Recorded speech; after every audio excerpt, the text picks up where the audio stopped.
Hello, my bookish friends. Welcome back. I am Elizabeth. This is Reading Riley, and today I want to tell you about all of the thriller and horror new release books that are coming out January through March of 2023. Get comfortable, get cozy, get a snack, because I have 25 books that I want to talk to you about today. There are going to be some really awesome books coming out in 2023. I am really excited for this. I will separate them into chapters below to make this video easier to navigate through. I will also link all of these books in the description below to their Goodreads so you can find it more easily. Generally, the themes that I'm seeing throughout, I'm really excited about. A lot of these are kind of my trigger words. If I see it, I want to read this book, including the whole podcast trope that was huge this year. It's going to carry on to next year. Also, reality TV stuff, authors. For some reason, reading about authors is amazing. Love it every time. Some academia tropes in here. And also, there are some of these books that do specifically deal with the pandemic. So we're going to be seeing authors that are using this as part of the storyline, as part of the narrative for horror books. So I find that interesting. And I think that's we're gonna continue to see that because that's a real life horror that we've all been through the last few years. So I will tell you about these in order of release date, starting with January and moving on through March. So let's get started. There are 5 books coming out on January 10th. January 10th is going to be an awesome day for new release horror and thriller books. The first one I want to tell you about, the premise doesn't sound that engaging, but I do like this author and I'm hoping that it's purposefully vague as to not give anything away. And that is Just the Nicest Couple by Mary Kubica. Or Kubica? Kubica. I don't know. The quick description says 2 couples, 2 best friends, 1 missing husband. Jake and Nina and Lily and Christian. Jake goes missing after he and Nina had a fight the previous night. First she thinks, oh, he's just blowing off some steam, but then days go by, he doesn't come back. Lily thinks she might have been the last one to see him before he went missing. When she tells her husband Christian this, they decide that all of the events leading up to that need to get buried and that they should not be discussed, but Nina is determined to find her husband, and that's generally all we know. This one I'm a little bit reticent about because I didn't love her debut novel this year. That is All the Dangerous Things by Stacey Willingham, but I am willing to give her another chance. I will probably listen to reviews for this before I get into it, but it does have one of my buzzwords, so it's on the list. This is giving The Couple Next Door by Cheryl Lapina because there's a missing child involved. But it's also kind of giving me Stay Awake because, as you'll see, there are some like insomnia issues. Even Insomnia by Sarah Pinbo. 1 year ago, Isabel Drake, her life changed because her toddler son was taken from his crib at night. He's been gone for a year. Police have no idea where he is, who took him. There are no leads. Isabel cannot rest until Mason is returned to her. Literally, she cannot sleep. She has terrible insomnia. Except for the occasional catnap or blackout when she just loses time, she literally has not slept in the last year. Which honestly, bit of a stretch. I don't know if I believe that. You would die. You would die. You can't live that long without sleep. You would be insane and die. Anyway, in the hopes of turning up a new witness or clues, she agrees to be interviewed by a true crime podcaster. That's my buzzword. But he is very interested in her past, and that's making her nervous. He begins to dredge up all of these uncomfortable memories from her childhood, and she starts to think that she can't trust anybody, including herself, and starts to wonder if her memory of the night her son went missing is even the truth of what she thinks. But she's determined to figure it out. We'll see how it goes. The one thing that I didn't love in A Flicker in the Dark is that she kept using the title word flicker over and over, like she thought she was being coy about it or something, and it wasn't. It was just obvious. So I'm honestly going to be looking out to see if she uses like dangerous a lot. The baby's gone. Next on January 10th, I don't know this author, but this synopsis just like sounded really great. Don't love this cover, to be honest. It's called The Nightmare Man, and this is by J.H. Markert. I love the name of our protagonist in here because he is a horror author and his name is Ben Bookman. It's kind of kitschy. It's cute. I like it. So the story begins at Blackwood Mansion, which is Ben Bookman's childhood ancestral home. He goes there to finish this book that he's writing called The Scarecrow, But on the eve of the book's release, the story that he's been writing starts happening in real life. But it gets even creepier. In real life, Detective Mills arrives at the scene of this gruesome murder. This family was murdered and shoved and sewn into cocoons made from corn husks and hung from the rafters of a barn. And apparently that's what happened in the book. He is with his daughter, who is also a rookie cop, Samantha. And they're trying to figure out the connection to this book before it gets to its climax. So now here's the part though, because we don't know if this is paranormal or not. I kind of hope it's not, but I like it when authors play with that. When Ben finished his book, he was in this atrium of his grandfather's. That was like this forbidden room full of books with empty blank pages. And he does not remember finishing the book. Ben, of course, has become the prime suspect, so he's trying to figure out what's going on too. He digs deeper into Blackwood's history, starts to think that he may have released something that had been trapped long ago. Again, on January 10th. This one I'm very excited for. We have Off the Deep End. This is the newest by Lucinda Berry. She is just popping them out. I love it. We're following Jules, who is a therapist turned stay-at-home mom. She lives this idyllic suburban life, but her life gets turned upside down one day when her car crashes into an icy lake. In the back seat, she's got her son and her son's best friend. She can only save one of them. She ends up saving her son's best friend. And so throughout this book, we're following her in her grief over having not saved her own son, which I don't know why she did, but it's giving me the good son energy. Then the kid that she rescued goes missing. Jules finds herself at the center of the police investigation. She swears that she had nothing to do with this kid's disappearance, but there have also been a string of boys who have gone missing in this Midwestern town. Is someone else trying to make it look like she did it? What's going on here? It's gonna be great. It's gonna be dark. It's Lucinda Berry. I'm excited. Next on January 10th is You Must Remember This by Kat Rosenfeld. I don't know this author, but the premise sounds amazing. It is said to be a Knives Out style whodunit with a twist of Taylor Jenkins Reid. I'm trying to figure out what that means as far as the Taylor Jenkins Reid reference, because I've read a few of her books and I can't think of any that have some like incredible twist. So remind me if I've forgotten, let me know down below. It's an immersive Gothic mystery with a long ago love affair, icy death, and a rich family gone bad. I'm getting Daisy Darker from this one. I don't know why I cannot help but to compare these with books I've read. So anyway, we're following 85-year-old Miriam Gardner. It's Christmas Eve. Miriam decides to go on a little walk down the frozen river out back of her home. She used to do this when she was younger. When she was young and in love, she would steal away in the night across the frozen river to meet her lover. So she knows the way, but she doesn't know the date or time. She is suffering with dementia. She doesn't notice that the ice is too thin and starts to crack until it's too late. So the mystery is she has all of this family and all these people surrounding her who have motive for her to die. And so we're trying to figure out, is this an accident? Was she persuaded or manipulated to going on the ice? And if so, who is the culprit? Next, on January 17th, we have What Lies in the Woods by Kate Ellis Marshall, another author that I don't know, but again, sounded intriguing. When they were 11, they sent a killer to prison.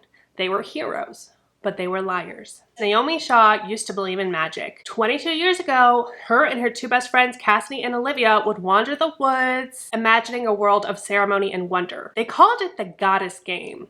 I'm assuming they were doing some kind of rituals or something. The summer ended when Naomi was attacked and stabbed 17 times in the woods and miraculously lived to identify the man who hurt her, sent him to prison. But they lied. But now Olivia wants to tell, and Naomi is determined to find out what really happened in the woods all those years ago.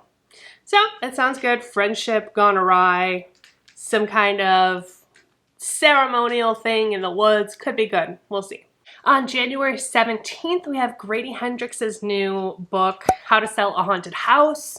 I have a really weird relationship with Grady Hendrix. Like, I fully respect him as an author. I think he is so thoughtful in his writing, and I love the way he approaches horror, but sometimes his books can be a little triggering for me. This one sounds like it's going to be really good. Every childhood home is haunted, and each of us are possessed by our parents, which in a way we kind of are, because we become our parents in one form or another. We're following Louise and Mark, their brother and sister. Their parents both died towards the end of the pandemic. This does have pandemic-y triggering things, so just so you know. They've both been left economically struggling also because of the pandemic, and their only asset is their family home that they grew up in. But when they go back, they find that their parents have covered up all of the mirrors with newspapers. They've nailed shut the door to the attic, and there's something going on here. There's a lot in this premise about your genes and where you come from, so I have a feeling that's going to tie in somehow. It says sometimes we feel like puppets controlled by our upbringing and our genes. So that element sounds really interesting to me. Louise and Mark have to learn that sometimes the only way to sell a haunted house and to get away from your past is to burn it down. Excited for this one. I think it's going to be good. Next, on January 24th, I have episode 13 by Craig DeLuey. I have not read from this author, but I know he's a very well-known author. I don't think I've read from this author. This is a haunted house story involving a ghost hunting reality show. So we're following husband and wife duo Matt and Claire. They get unprecedented access to the supposedly super haunted mansion. This place, this mansion, is his holy grail. It's the place he's been wanting to go to forever. Apparently there was some bizarre research and experimentation that went down there in the 1970s.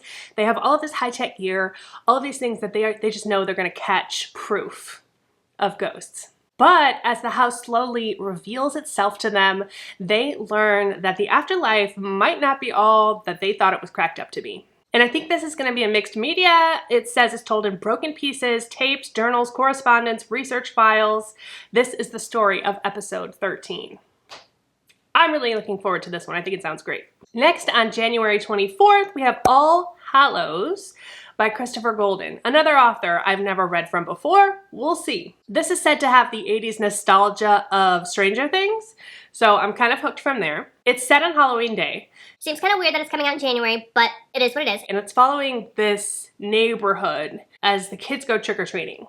The secrets of these families on this block, set in Massachusetts, are being revealed as the kids go from house to house trick-or-treating, but there's a group of 4 kids who don't belong there, who are merging in and melding in with the kids of this town, and they're asking the children to save them from the cunning man. There's a small clearing in the woods that was not there before. There's this big tree that was not there before, so I'm guessing it's something kind of paranormal going on. I don't know. Sounds interesting enough. And lastly, for January, on January 31st, we have The Drift by C.J. Tudor. This is one of my most anticipated books for 2023 in general. Very excited for this one. We're following Hannah, Meg, and Carter, all 3 of them living separate lives in this world. A virus has just broken out. Hannah wakes up in carnage. She's in this school bus.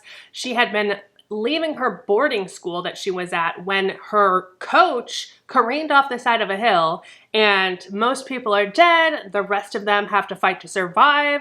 They're trying to flee from whatever this virus is that's come out. We're following former detective Meg, who wakes up dangling from a cable car. She looks around, there's other people wearing the same uniform as her. They're heading to some place called The Retreat, and then she realizes that one of them is dead. She also recognizes a familiar face, and she realizes that there's something insidious going on. And then finally, we're following Carter, who lives in this abandoned ski chalet with his ragtag group of friends. They are manufacturing a vaccine for whatever this virus is in exchange for like supplies to live on. And their power is failing. So Hannah, Meg, and Carter are each part of this bigger puzzle. I am so excited for this. I'm going to be reading this in March for my new book club. If you don't know about my book club yet, it's called The Midnight Society. I will link the announcement video down below and up above. Go check it out. We're going to be reading some really awesome books. I'm very excited. The Drift I'm going to be reading with Ashley from Ashley's Little Library. We're both big CJ Tudor fans. It's going to be a good time. Now let's move on to February. The first one I have is by an author that I don't know. It also doesn't have an exact date yet, just February. But it sounds interesting. It's called Gothic by Philip Fracassi. And this is following a famous horror author who has kind of been on the outside of his career. He's seen better days. He doesn't know if he still has it in him to write. This also involves a haunted desk. So his wife gets him a desk for his 59th birthday, thinking this could reinvigorate the creative juices, and he starts behaving really strangely. Meanwhile, we're following this mysterious woman a continent away who is asking around for this artifact that has been missing from her family for centuries. I assume it's the desk. There's something going on with it. It's haunted. I don't know, sounds interesting. All right, this next book comes out on February 7th. It is a horror debut novel by Johnny Compton called The Spite House. We're following Eric Ross. He's on the run from this mysterious past. He's got 2 daughters in tow. He left his wife, his house, everything he knows in Maryland, and he's basically on the run for a reason that we do not understand. He can't find a job because he would have to give people information about his past, which he's not willing to do, but he sees an ad for this house, the Masson house, that is allegedly haunted in Texas.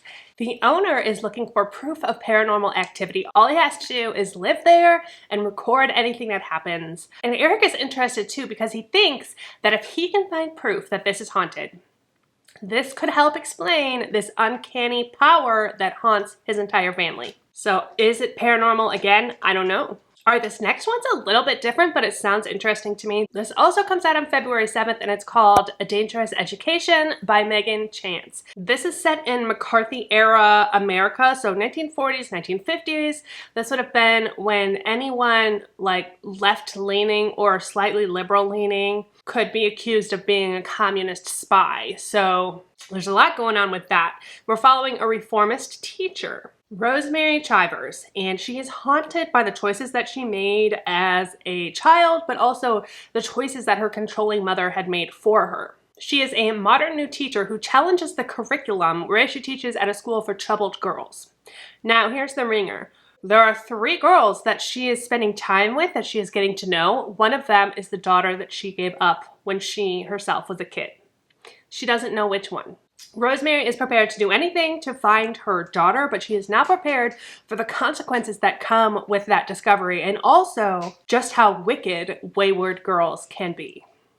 Next, coming out on February 7th as well, we have Such Pretty Flowers by K.L. Sarah. This is a Southern Gothic thriller. We're following Holly, the last thing she heard from her brother before he was found cleaved open inside of his fiance's Savannah townhouse was "Get it out of me." It's deemed as a suicide. I don't know how, if you're cleaved open, I'm picturing like open ribs, like an autopsy, how that could possibly be a suicide, but We don't know the details yet, so let's not overanalyze. But Holly doesn't believe this, obviously. She knows her brother. So Holly starts stalking her brother's fiance. She's this magnetic florist who has a penchant for carnivorous plants.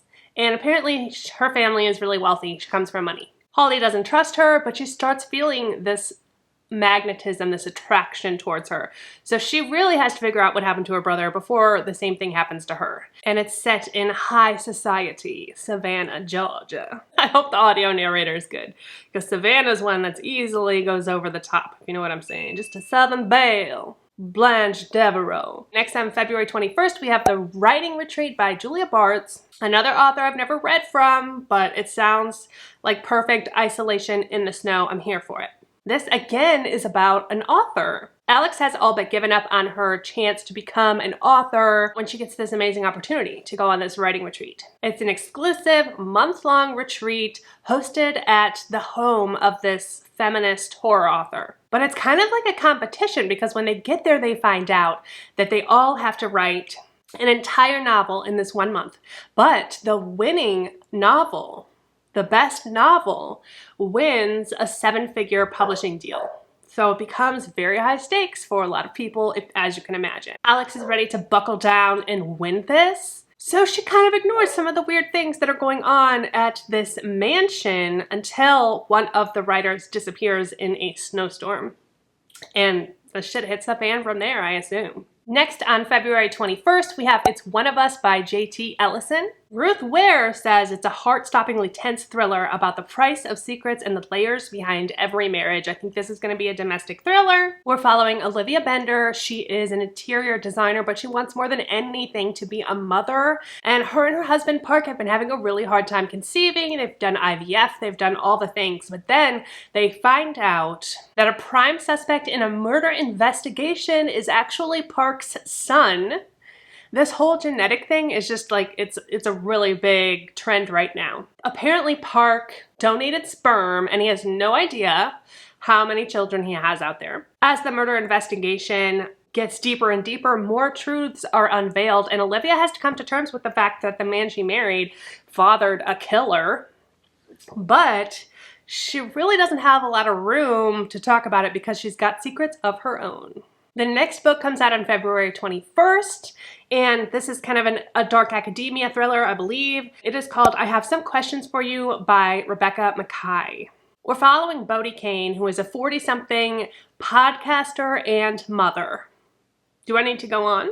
She is happy to forget her past, the family history that marred her adolescence, and the murder of one of her high school classmates, Talia Keith, that happened years ago when she went to school there. The school's athletic director at the time is the one who was convicted of Talia's murder. But now she's asked to come back and teach a class there, and she's inexorably drawn to this case. And she starts to think that maybe she had some information of her own that may have led to a different conclusion, but she didn't quite see it from the right context at the time. It's about how the perceptions of who we are shape who we are and how we can learn to let things go.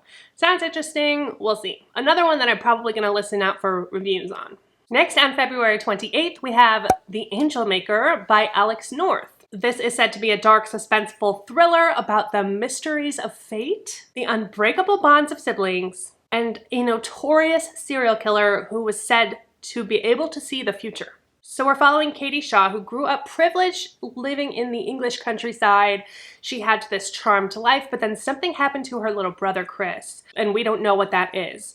But now, years later, she is trying to live down the guilt of whatever happened to her brother. But he didn't die, he didn't go missing, because now he's gone missing. And now she's got a child of her own to protect. Also now a distinguished professor of fate and free will. I don't know what that means. Has been found terribly murdered, just after having fired all of his staff. All of the clues from this case point back to two old cases. One of the attack of Katie's little brother, Christopher, years ago, and another one that is attached to this serial killer who claim to have been able to see the future. I don't know what to expect with this one, but it sounds interesting. And those are all the books I have in February. Let's move on to March. Okay, on March 1st, I have Mothered by Zoya Stage. This is the author that wrote Baby Teeth, which I didn't love. I didn't think it was terrible, but I didn't love it. This one seems to have kind of similar family dynamics, but the premise sounds good, so I'm willing to give it a chance. And this does take place during quarantine as well, which is interesting. We're following Grace. Her newly widowed mother asks if she can move in with her. She's reticent, but she says okay. She needs help with the mortgage. She thinks it'll be a good time for them to bond. They get quarantined for the pandemic, so they are just only with each other. Grace starts having nightmares about her disabled twin sister who died when they were kids. And Grace's mother, Jackie, finds out that Grace secretly catfishes people online, which is just a big no-no for Jackie. And when Jackie makes an earth-shattering accusation against Grace, Grace sees this as an act of revenge and begins spiraling into a sleep-deprived madness. Could be interesting, we'll see. Next, on March 7th, we have What Have We Done by Alex Finlay. We have a stay-at-home mom with a past, a has-been rock star with a habit, a reality TV producer with a debt, 3 disparate lives, 1 deadly secret. 25 years ago, Jenna, Donnie, and Nico were the best of friends. They forged this bond when they grew up together at Savior House, which was an abusive group home for parentless children. The Savior House was eventually shut down after the disappearance of several kids, and so they got split up. Current day, someone's trying to kill all 3 of them, and they have to reunite to confront their past, which holds the secret as to why someone's trying to kill them in the first place. Next, on March 7th, we have The Kind Worth Saving by Peter Swanson. This is supposed to be a sequel to The Kind Worth Killing. I don't know how it connects though, because it seems like from reading the description that it's a different story, but it's been so long since I've read that I don't remember the character names. So I'm just going to give you a little bit of what this says, just in case it spoils something. It says there's always been something slightly dangerous about Joan. So when she turns up at private investigator Henry Kimball's office, asking him to investigate her husband, he can't help feeling ill at ease. Just the sight of her stills up a chilling memory. He knew Joan in his previous life as a high school English teacher when he was at the center of a tragedy. I don't know. None of this connects to what I remember from The Kind Worth Killing. So we'll see. Peter Swanson's kind of hit or miss for me. I hope it's good. Ooh, this next one sounds really good too. On March 7th as well, The Protege by Jody German.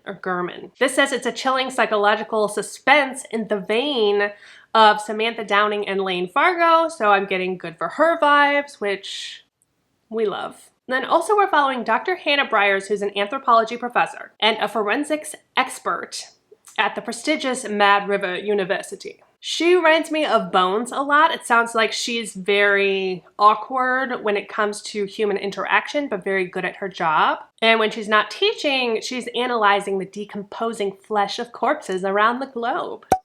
We're also following Winter Jones, who is Hannah's best grad student. She's smart, cunning, and dedicated, but she also has her own agenda for coming to Mad River, and that is to bring Dr. Hannah Briers down. She's got it in for her. It says, in alternating narratives, Winter slowly but systematically robs Hannah of everything that she holds dear. Her reputation, her job, and ultimately her own safety. There are dangerous mistakes happening in her lab, and Hannah can't understand who would have it out for her or risk students' lives in order to bring her down. And as this becomes deadly and people start dying, Hannah decides that she's not going down without a fight, and she's going to figure out who is after her. Next, on March 14th, we have Piñata by Leopoldo Gout. Probably said that wrong. A Head Full of Ghosts meets Hereditary. Again, need I go on? This is a story of possession. We're following Carmen Sanchez as she's back in her home country of Mexico. She is there to help with the renovation of an ancient cathedral that's being renovated into a boutique hotel. She's got her teen daughters with her, Isel and Luna, there for the summer and pretty much left unsupervised as mom is working and they're exploring the streets of Mexico. The locals treat the Sanchez women as outsiders, while Carmen's contractors openly defy her and sabotage her work. So they have some kind of vendetta against them. After a disastrous accident happens at the construction site where Luna is nearly injured, Carmen calls it quits. She said, okay, we're out of here, we're leaving. But when they get back home in New York, Luna starts acting weird and I'm guessing she's possessed by something. It sounds good. It says it's a bone-chilling story about how the sinister repercussions of our past can return to haunt us. Next on March 14th, we have Red Queen. This is by Juan Gomez Gerardo. This was originally released in Spain and is just now being translated, but it sounds really good. It's got a 4.1 on Goodreads with 29,000 ratings, so I'm guessing it's a decent story, and it sounds intriguing to me. This is the first book in a trilogy. We're following Antonia Scott. She is the daughter of a British diplomat and has a Spanish mother, and she has a gifted forensic mind. It's giving me Sherlock energy. Her ability to reconstruct crimes and solve baffling murders is legendary. But after a personal trauma, she's refused to continue her work or even leave her apartment. She's become a shut-in. We're also following this disgraced police officer, John Gutierrez. He's about to face criminal charges, but he's offered a deal of sorts. All he has to do to get out of these charges is to help Antonia. First of all, convince her to leave her house, get back on the case, help her solve the case, and keep her safe. And so he's in, this is an opportunity of a lifetime. Okay, now the case is this macabre ritualistic murder. A teenage boy from a wealthy family is found completely drained of blood, not a drop of blood left in his body. But that's just the beginning. High-ranking executive and daughter of one of the richest men in Spain is kidnapped, and this is somehow connected to the murder of this teenage boy. There's some kind of serial killer mastermind on the loose, and Antonia has to figure out who it is. So it sounds like kind of a cat and mouse game, and it sounds like it's going to have some dark, gruesome, grisly details, which is right up my alley. And then I have one more for March. This comes out on March 28th, and this is House with Good Bones by T. Kingfisher. This again is said to be a haunting Southern Gothic. It explores the dark, twisted roots lurking just beneath the veneer of a perfect home and family. We're following Sam Montgomery as she's going to visit her mother for an extended stay.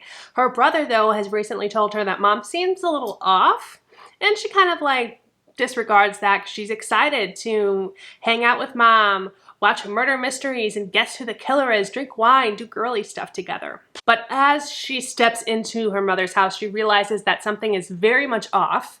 Her mom is known for this kind of cluttery charm in her house with little knickknacks everywhere. Everything's gone. The walls are painted completely white. Her mom is jumpy and scared of the smallest noises. She seems paranoid. Sam steps out back to get a breather, and underneath her mom's beautiful rose bushes, she finds a jar of teeth. Kind of random. There's also vultures circling the garden. So that's not something you want to see. So Sam decides to go digging for the truth and figure out what the hell's going on with her mom, but there are some secrets that sometimes you wish you left buried. And that is it. Those are the 25 books that I am looking forward to in the month of January, February, and March of 2023. I hope you found some awesome ones to put on your TBR. As we know, they're always continually growing. I'm going to pop up my other social media down here if you are still watching, if you are interested. Go ahead and connect with me over there. Subscribe if you haven't already. Thank you for hanging in here this long. This was a long one for me even. I feel like my voice is about to go. I appreciate you guys so much. Don't forget that life is short, so read Riley. Cheers and goodbye.